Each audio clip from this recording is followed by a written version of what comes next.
Can I get an amen to that one? Amen. Robert Earl Dean, man. You know, I know everybody's like saying they was getting ready to get into that song, but you know, we got a brother on the We line have a today. legend.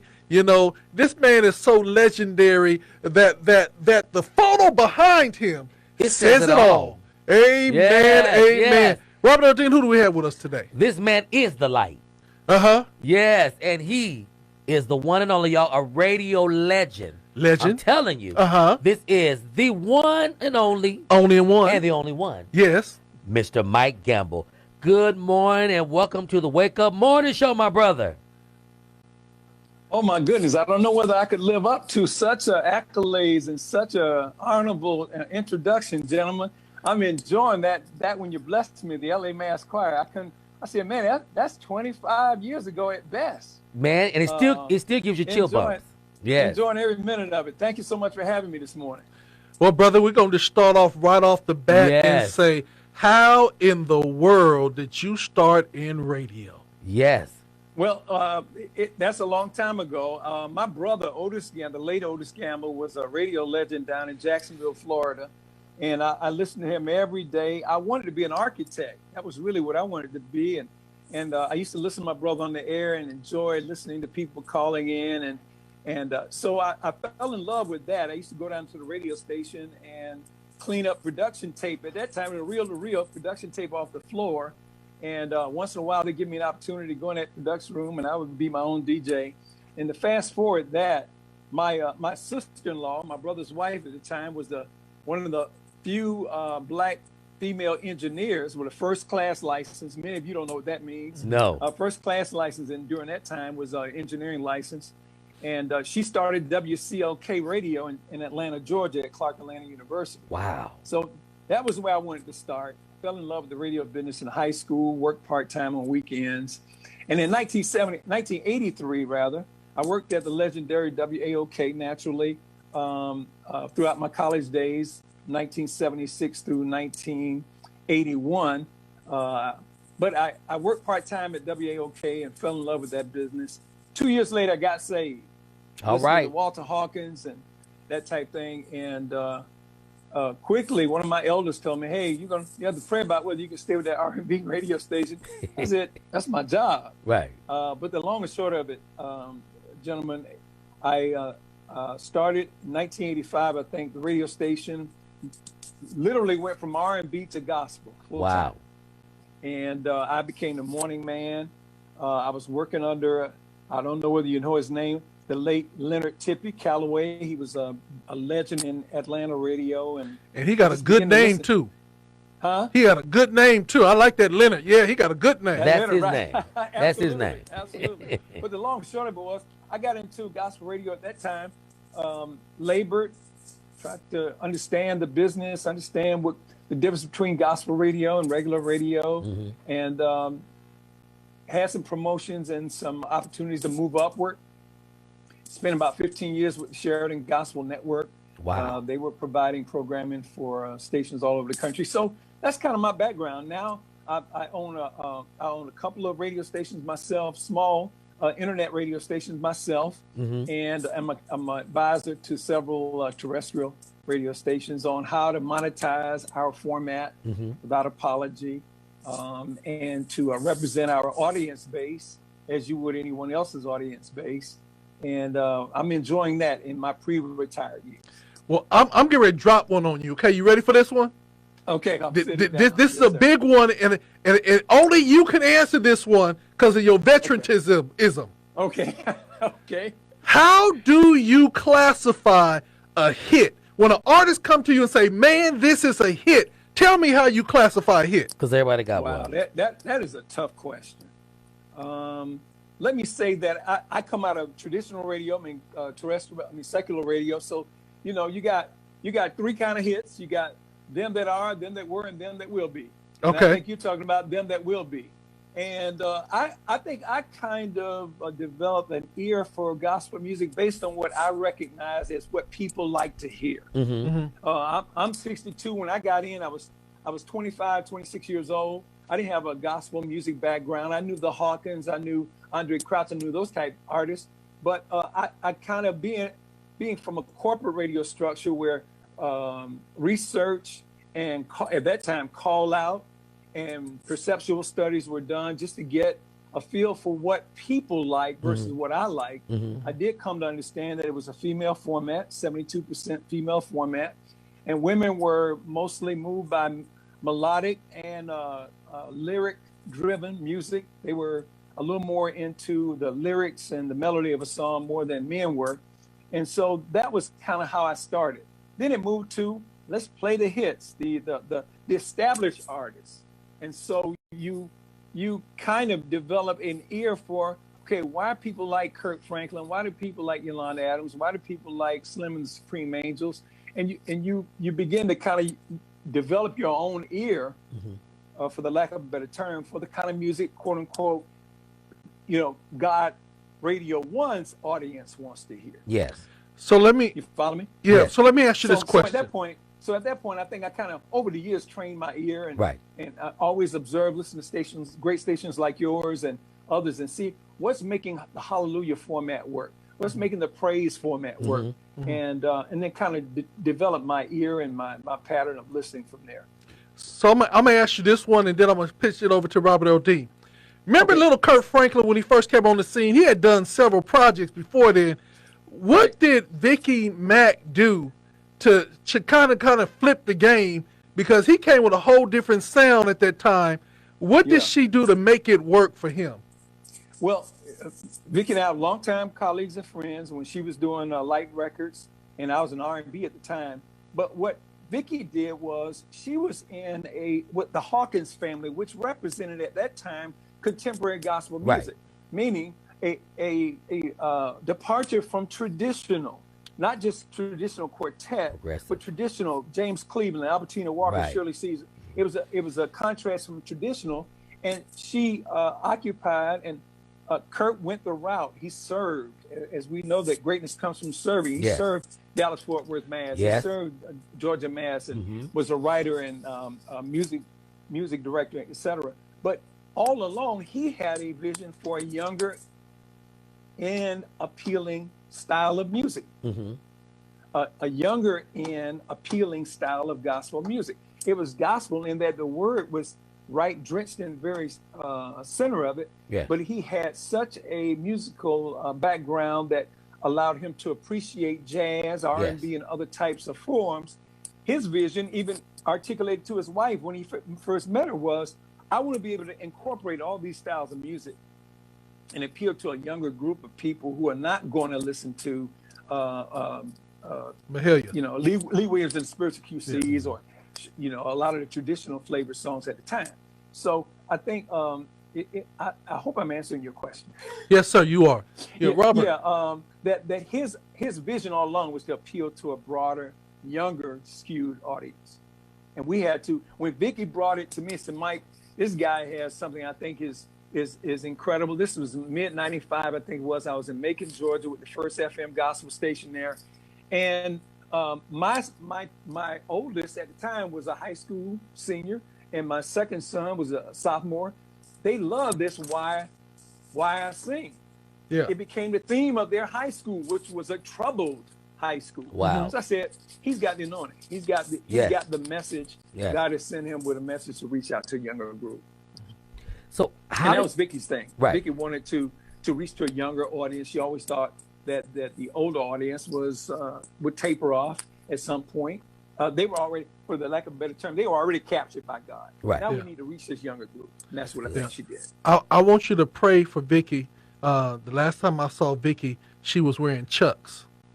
And you got to have special feet to wear Chucks. God, huh? And every time I saw her, she was wearing Chucks. I said, Vicky, I'm going to pray for you that your feet will be able to stand the Chucks. So Vicky is in our age group, but Vicky's still rocking with the young folk. Yes. She certainly is. She certainly is. She's timeless. Right. Yeah, absolutely. And we thank God for Daryl Coley, who is the one that presented Kirk to her. Yes. So we thank God for people on her staff and for her having the heart to listen. Yeah. Because when you're in leadership, sometimes, it could be your way or the highway, but thank God for her listening to for Daryl, because he also signed Donald Lawrence. Yeah. And Tri-City. Absolutely. Also Lawrence Keith Matthews. So that's a blessing. Well, Robert, one of the things also, because in talking to Vicky, Mm-hmm. she said that after he was presented by her team, she was getting ready to sign someone else, Yes. and she went into her garage where her label started, Yes. and she asked her kids, "Who you think I should sign?" And her kids said, "Sign Kirk." And so, Absolutely. why am I saying that? It's so important that we as adults Mm-hmm. listen to our young people. Come on, man. Because when you involve the young people in decisions like Yes. this, you will see that Yes. you will see the next move. Yes. You know what I'm saying? Next So wave, yes. don't despise the young Excellent people. point. No, that's excellent. My thing is, how did you make gospel radio a business? Well, we lost him. He's going to come right back. That is Robert Eldine up on the big screen, but we'll come right back. Every now and then the internet in other places will go out. Has a mind of its own sometimes. And then, we'll do that. But one of the things that we want to say is that we're bringing to you one of the legends in yes. gospel Gospel music radio. And gospel radio who really helped coin so many of the hits. Yeah. And for those young people out there and those artists that are out there, I hope you paid attention to what he said he looked at as hits or how he selected hits. Right. You know what I'm saying? Yes. And do you remember what he said? He was saying basically that how he felt when he heard it, and that was a way he trained his ear to look for the next best person, because you can't never say something is a hit if it doesn't touch you, because what touches you normally is going to touch your listeners and your viewers, because he did studies early on, and he wanted to know what demographics would it be. Would it be the young people? Would it be the middle age? All that stuff is important in any kind of business. And did you notice how he talked about that 70% of gospel was mainly women? Yes, that's in the church. And so one of the things that we have to be very, very, very mindful is the audience. Yes. You know what I'm saying? Oh, you have to cater to your audience. But watch this. You ready for this one? What? Get ready for this one. That means that there is a big market to get men back into listening. Right. So for those of you guys that are out there that is producing music, you might want to begin to think about reaching out to formulate music that men want to hear. You know what I'm saying? And that they gravitate Well, to. I think now in this era, more men are listening to music. Yeah. Hey, Mike. My question is, how did you make gospel radio or Christian radio a business? How did you work it as a business? Because everything has to be a business in order to last or stand. Yeah, I think the factor that really helped me was at the time, Mary Catherine Sneed, who was the president of the radio division of Summit, which became CBS Infinity, gave me an opportunity to sit in on business meetings. Wow. And that was something unusual for a program director or a director of programming to do. And they availed information like our revenues. We had at the time, I think, 12 to 15 radio stations. And I think that was God's way of acclimating me to see the business side, the financial side. Had to present a budget every year. And certainly I noticed that, now you're talking about 1990 through 93. At that time, Brother Robert, we were doing $3.5 million a year. Wow. As a AM gospel radio station. Now, the largest portion of that was the combo sales. When they sold our urban, they threw in, quote unquote, the gospel station as a freebie. Wow. Because at that time, naturally, and pretty much it is today, gospel is a 35 or 45 plus format.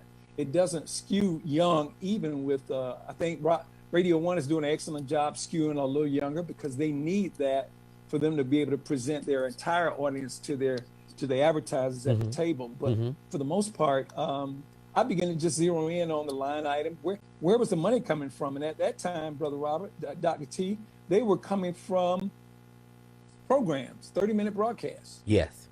And of course, traditionally that was the music, that was the revenue source. Even back in the 60s, 70s, 80s, mostly R&B stations, very few, if any, full-time gospel stations that had meaningful impact.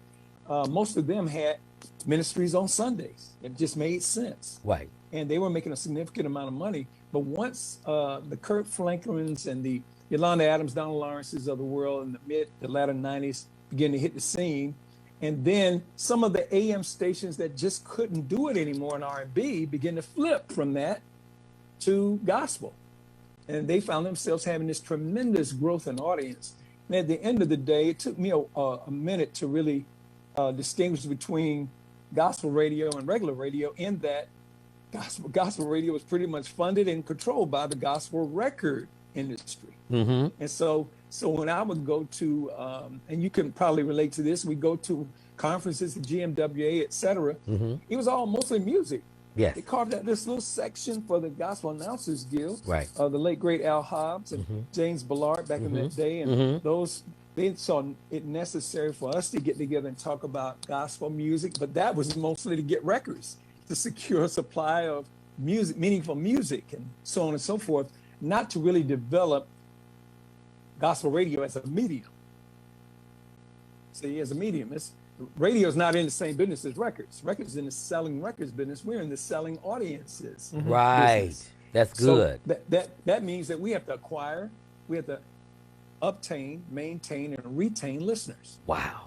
So let me ask you this question. That was good. Okay, so Yes, sir. you said that that the record labels help fund all the stations. So Yes. because I want you to clarify that, because somebody gonna be like saying, "Oh, so you talking payola?" No, not at all. Yeah, let's talk about that, because see, so some folks done got it twisted, because some of the radio promoters just got busted doing payola, Yes, and that's right. they don't play with this payola thing. Federal offense. They certainly So don't. so let's talk about what you mean that's funded by record. Well, what I meant in particular were most of the conferences and gatherings that dealt with gospel music, which included the Gospel Announcers Guild and thusly gospel radio. They were all entirely funded by gospel record companies. Yeah. If you remember some of some of our most celebrated days in the GMWA and the Gospel Announcers Guild, those ballroom Luncheons, events, they them were luncheons. all paid for by Yeah. record companies. Yes. You see? Yeah. And so that's what I mean. The other part is that it was important, and it is important, that gospel record companies invest and promote in gospel radio so that the medium will survive. Wow. Yeah. You can't put it on the back of just ministries on Sunday, which is absolutely important, because that's our P1 or our preference one listeners, our urban faith-based listeners, and mostly those we know accumulate on Sundays in church. But I buy a car, you buy a car, you drive in a car, we live in homes, and all these other industries that we could appeal to and need to appeal to became a revenue source for gospel radio, particularly when it was owned by secular companies. Yeah. They didn't limit themselves. They say, hey, look, not just funeral homes and churches might. The lawyer wants you to call him when there's an accident. Yes. The lawyer wants you to call him when there's. So that was a business my wife and I took on the latter part of the 2000. I think around 2015, 16, when we started an agency where we began to represent faith-based audiences to mainstream advertisers, and that was a whole nother world for me. That's So good. let me ask you this question: who's holding your camera right now? I am, and I'm not good at it. I don't do it okay. enough. Okay, because everybody like said, "Tell him stop moving his camera." But I'm gonna Please mess with forgive you. me. I am not. I'm going to steady myself right Yeah. quick. Matter of fact, my wife has a stand somewhere, but I'm going to steady myself. A little Okay, better. Thank that's what I want to talk about next. I want to bring this up. So tell me, there's this really beautiful woman by the name of Tina Gamble. you. Tina, Yeah, can you Yes, talk indeed. about that person and the relationship in the business? Yeah, she. We met a long time ago. I was emceeing a road show. At that time, it's the equivalent of what we do in Atlanta called Praise in the Park. Yeah. 14, 15,000 people Yes. outside. But the long and short of it was my opportunity to meet her. We dated for a while. I got saved, convicted about the relationship and the sexual part of it, and we broke up, went another direction, and God brought us back together. But she's always been a supporter. She was a model and singer when we got together, supporting her two children at the time. And she came in and became my traffic and billing person. She became excited about the business side of radio, doing logs and collecting money and getting contracts done and getting commercials produced on a timely basis and so on and so forth. She's been my not only my best friend and love of my life, but she's been a very integral part of what we do at New Media and CLI Media. And when we began to do multi-market media buying for concerts, for movies, for evangelists doing crusades, that was a lot of paperwork. That was a lot of keeping up with radio advertising schedules and contracts and affidavits of performance and all that. So she's a very meaningful part of what we do, and she's excited about that. Well, I'm just gonna say that rumor has it that when the two of you all together, that we have to watch her versus you, because she's the enforcer.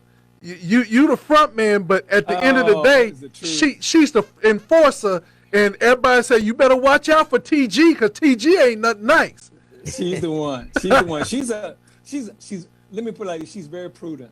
Yeah. She's a super lady, wonderful lady, but she takes care. Why? Because she knows I have a ministry heart, a pastoral heart, although I'm not a pastor. Right. I'm an elder, becoming an elder in my church, but she knows I want to see the gospel done. I want to see radio done well, and I want people to be blessed on the other side. Yeah. And sometimes I lose sight of the money, but she does not. She does not. Bless the Lord for TG. Right. Yes, and tell her I gave her a nickname, TG. You know. Yes, indeed. She's too good to be true. Right.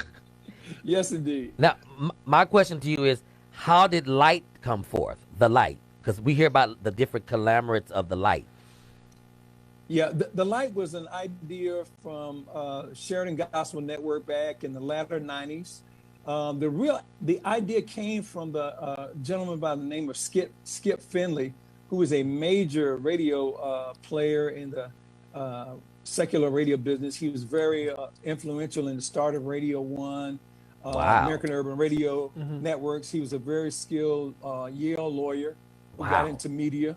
And he thought he saw other companies doing syndication, because it was a means by which you could have one radio station generating a program, as you hear now with Steve Harvey and Erica Campbell and all the syndicated shows in different cities. And what it would do was save you a local morning man.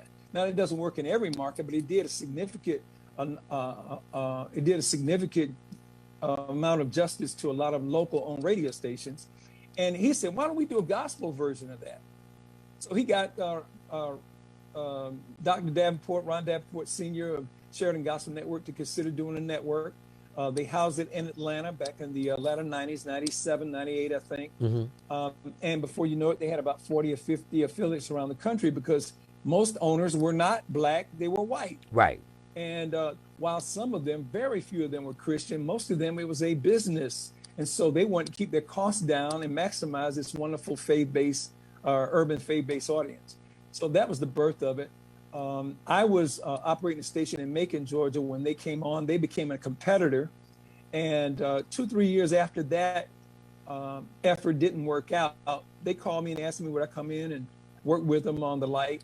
I stayed there almost 15 years. Wow. We had some significant properties all around the country, from New York to Philadelphia and so on and so forth. So that was a real new experience for me in syndication.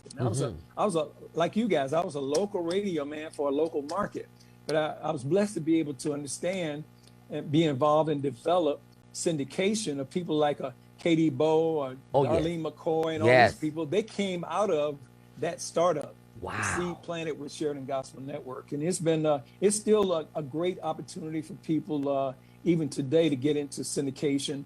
I think what you're doing in streaming radio is a perfect example of how the possibility of being able to reach people outside the boundaries of San Diego, all the areas of California with your product. Yeah, and one of the things that we do here is we based our station on a worldwide format. So we actually have shows coming out of London. We have shows coming out of Africa, Dallas. We actually have a show coming out of 5 days a week out of Atlanta. And so we have affiliates, and we're growing day by day just to increase the kingdom. And Yes. our interviews are based on what we consider to be the soul food nuggets that we Soul get food nuggets. from Yeah, write that down. You yeah, don't mind if I yeah. steal that, do you? Soul Yeah. food. That's love. yeah, I love that that. we get from our legends as well as our up and comings together. When you begin to express how to get in the business. Now, you've been in the business a very long time. If you were to give advice today to an up and coming artist, Yes. and I'm gonna ask you, listen to what I'm asking because I want you to hear this. An up and coming artist who's been told you got to buy your place on the chart, you got to have the right promotion guy, and that's gonna cost you about $3,000 a month with a 6-month contract, and you got to go to this conference, and that conference, and I guarantee you'll be in the top 10. What would you say to that artist about how to get into this business the right way? Well, I listened to a lot of the Bobby Jones and Donald Lawrence's over the years at various workshops because I was, again, a radio guy. I wasn't very much on the music side. If you came to me, or if you come to a God Radio 1, then you got to at least have a product that people would enjoy. Correct. And I think what I learned from the artist side was, or the elders, if you will, in the artist in the record business was, how are you received in your local city? How are you received in your local area? Come on, how man. How are you received when you minister free many times? Yes. Because what you need is way more than the money. You need the Fan exposure. base. You need the experience. You need the feedback. When you debrief after you do a concert, you need to say, okay, tell me the pros and cons. I think that it's important to find out realistically what you have as a talent and gift.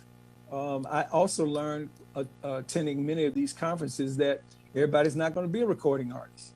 Some people's gifts and talents of God are simply for a local ministry. Come on, Local man, ministry you in a given preaching. city or in a local church ministry, or being an artist that people can depend on, seek anointed ministry and music in a given area. Some people are not as anointed in that arena as they are in a studio. So you really have to find your niche, and you have to come to people like yourselves to get honest feedback and be willing to be receptive. Come on. To some of their counsel. And then I think at that point you need to find a good financial person and or a lawyer who can navigate once Dr. T or Robert Earl Dean says, hey, I think you got something, then more than likely those same individuals would be a good source to consider for finding, hey, who would you recommend I talk to? Do I talk to a Michael Gamble? Do I talk to a Tracy Artist? Do I talk to a Twana Shambly? Or who do I need to talk to who will give me some objective advice? And then I think you have to trust them and their experience in the business. If you got a good product, be willing to walk slow. Be willing to serve.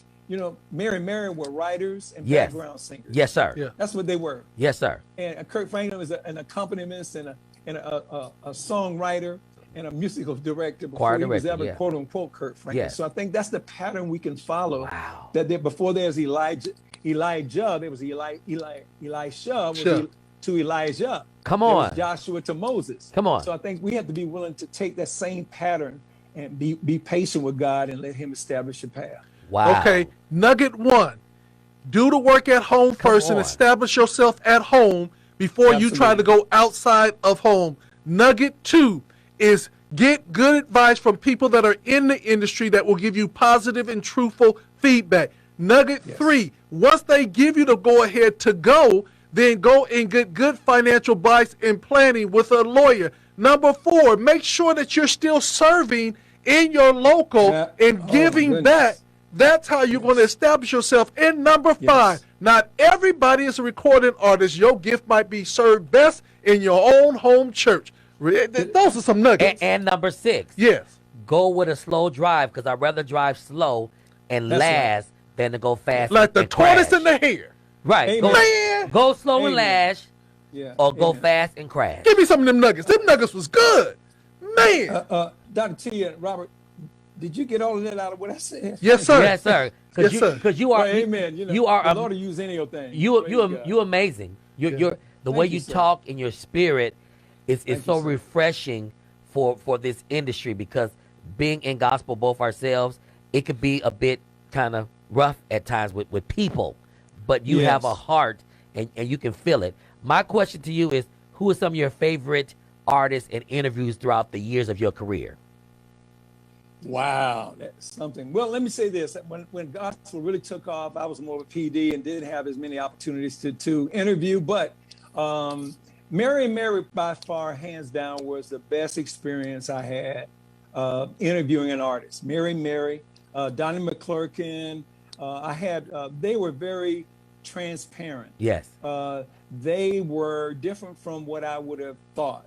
So I really appreciated that. But you know, the late great Troy Sneed, he was absolutely fabulous. He was a dear friend. People like that were some of my favorite experiences in interviewing. Again, when I got into it, I became more of a manager and a programmer and didn't get an opportunity to do like Lee Michaels in Baltimore. He's a PD and he's a morning man. Wow. So I didn't get the opportunity to do that. But those are by far some of my favorite artists. Kirk Franklin's one of my favorite artists because of his versatility, his heart for God and for ministry, and Mary and all of those type of artists. I came up, when I got into gospel radio, I came up hearing the Albertina Walkers and the Shirley Caesars and the James Cleveland and understanding the difference between the quartets and even the new quartets, the Keith Wonder Boys and the Zaccardi Quartet, this new flavor of traditional music. That's what instead of saying quartet, a new flavor, a new era, Tim and the Fellas. But when you talk about a new flavor, a new era of traditional music, you got to be including those young. The Williams singers. Yeah. The Williams singers, absolutely. Lisa Knowles and those the Brown those singers. are the Brown sisters. Yes, Lord. So Yes, I'm indeed. gonna jump on you on this one. This is my last question for the day. Okay. You've been in the industry for a very long time. Yes, sir. I want you to give us your most funniest situation that you experienced being in the industry on the gospel side that just make you go, Now let me tell you, I am green and I am bored. I'm not as exciting. Let me think on that. Let me give some thought to the most the funniest, most humorous. It probably was a Bobby Jones event because Bobby Jones has meant so much to our industry. Oh, yes. And to me and to the Sharing Gospel Network, but to be such a down guy. But I think some of his antics just found that we were surprised by his humor. Yeah. I can't think. I apologize. I can't think of one in particular. But being around people like Bobby Jones, Teresa Harrison with Gospel Today, she just celebrated a birthday this week with an outstanding virtual celebration. She is one of the funniest people I've ever known. I know her pretty well. She and my wife are very close. But she has been a very humorous person, and just, you know, you have to keep humor within the parameters of holiness. Yeah. So I can't, unfortunately, Brother Robert, I can't think of anything in particular, but I've had my moments. I enjoy the medium of radio. Yes. I'm called to it. Media and ministry is all I'll do until I see Jesus face to face. Me too. And of course, I love music. Yes. Yeah. So I learn life through music. So, and I think people will learn Christian life, the gospel of the kingdom. I think music is a deal breaker, and it breaks down barriers that otherwise we couldn't penetrate. I agree. Well, I want to let you know that we got an opportunity to interview Bobby Jones, and we go back with Bobby Jones. But when he came onto the station, he was getting over. I think he had just got over COVID, so he was very weak. And he said he said now I can't do the TV side, but I'll do the radio, and I'm gonna give you about 10 minutes, and then I'm gonna have to go lay back down. But Dr. Jones got on and started telling jokes. And about an hour later, he said, "Whoo, I'm talking too much. I'm getting ready to tell it all. Let me stop." The one thing that we love about Dr. Jones is that he always is sewing into everyone else. And we tease what we call Robert Earl Dean now. We used to call him Bobby Dean because we say that he's going to be the next Bobby Jones.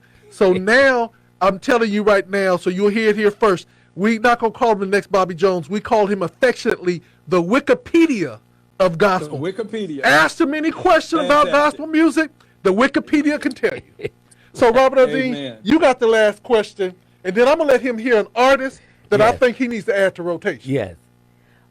Mr. Gamble, yes, sir. If you were Brother not... Mike, please call me Mike or Brother Mike. Brother Gamble. Mike. Don't do the Mr. Yes, sir. Yes, sir. If you wasn't doing this music and gospel, what would you be doing? What would be your other dream job? Finance.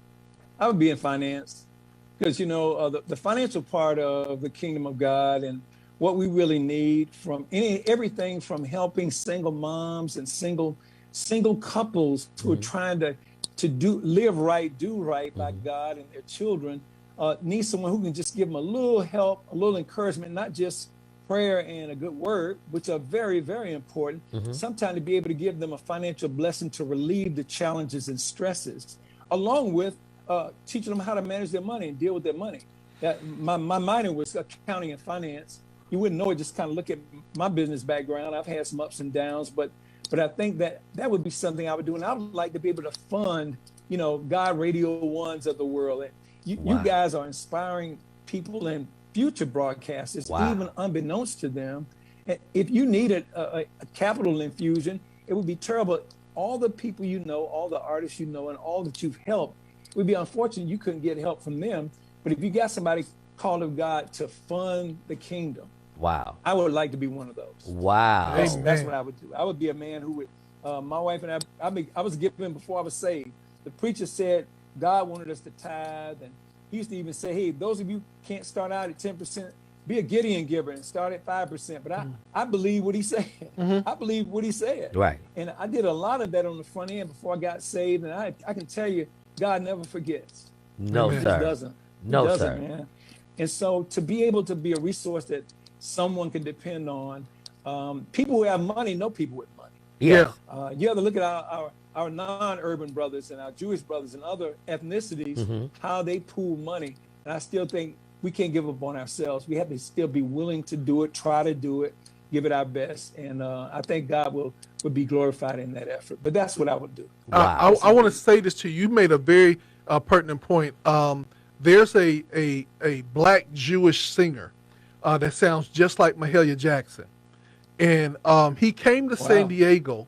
He came to San Diego, and he actually did a concert at Bayview Baptist Church. And he said, and this what and his cost factor was $10,000. And I sat backstage because I was producing a concert, and he said, let me hip to you to how this goes. He says, every city that I go to, I do a concert for the community, and my fee is greatly reduced. He said, but when I go to the Jewish synagogue, when they bring me in and they invite 100 of their friends, and they all pay $1,000 to hear me sing. I know what you're talking about. And he says, so they give me the 100,000, and I take 10% of that and said I got to go over and do something for the community. You know what I'm saying? So we got to be at that point where we could bring 100 of our friends to bless folks so that they can do more. Yes. So I see what you're talking about. And his name is? I don't remember that guy's name, but we did Nelson, a show with him. Nelson, yes. yes. We did something with him at Disneyland with Bobby Jones. Yes. In Anaheim. Yeah, and he could sing in Hebrew and everything else of that nature. Wow, and the coolest thing about it is that his claim to fame was he actually sounds like Mahalia Jackson. He does, and he studied her. Yeah. And so finances is definitely the way we want to get our community. Robert, any last questions? How do we follow you and get in touch with you? Because I'm gonna be one of the ones. Well, let me say this. I am not the guy to talk about social media. I have a team of people helping me develop my identity, But my company, let me tell you this. I'd rather give you the number, and you can reach me any way you want to. Okay. I am working right now on a website, social media platform, Facebook, Twitter, Instagram. Tina Carter. I'll get it from Tina. I'll get it from Tina. Yeah, Tina would be the first person to reach out to, but she's helping me develop all of that. Oh, she's wonderful. And she's wonderful. Her husband is a financial supporter and business partner of mine. Yes. So that is the best way. I take calls. I used to give away my personal. I stopped doing it because nobody would call. I would go to GMWAs and to the Gospel Announcers Guild, gentlemen, and give them my personal phone number. When I was with Sheridan Gospel Network at that time, we had 7 reporting stations, so I knew I was important. I knew I was important to the industry, but I would rarely get a call. You hadn't met me. Well, you hadn't met me. So Tina Carter and anyone else, through whom you guys send me or give reference, I'll make the time to talk to them. I'm about the kingdom of God, and I want to be a source that God can depend on and be a blessing. Well, I want you to know personally that I'm beefing with Tina Carter because he always got to beef. Because Mike, he always got to beef. Mike, I want to let you know that I thought I was the hardest working man in gospel music until I met the woman Tina Carter. That is a hard working woman. She done made me get up an hour early and go to bed an hour later just to keep up with her. So you tell her I'm tired. Yes. Don't wear me out like she wearing me out. And that's one of my sisters. He say everybody my sister, but she's one of my sisters. I can call her anytime. He got 31 sisters. 31 sisters. No, I'm trying I don't. to tell It's you. only a few. Well, listen. Thank you, gentlemen. Thank you. I consider a new acquaintance as friends now and partners now in this kingdom walk. I'm a phone call away, and I will be listening. I will be taking notes because we learn and we have the opportunity to learn and grow every day. And I love what you're doing on your website. See, I don't have a website quite like this, so I'm humbled to learn and share. Thank you so much for having me. I'm honored to have been asked to be a part of your show this morning. You are a legend, and we're honored Thank you, sir. to have you. I'm telling you, you have made our day. We over here just smiling like some chess cats because of the gleam and the history. You playing it low, but you are a major contributor to the good news of Jesus Christ and where we are now because of you. And the fabric of the gospel sound. Yes. And that's most important. And Yes. I'm gonna introduce you to this young brother right here. This song got so much anointing on it. I just want you to hear a bit of it before we go off. But on GOD Radio 1, y'all check out this new cat right here. He got a new project coming out very soon. Check him out right here on GOD Radio 1.com.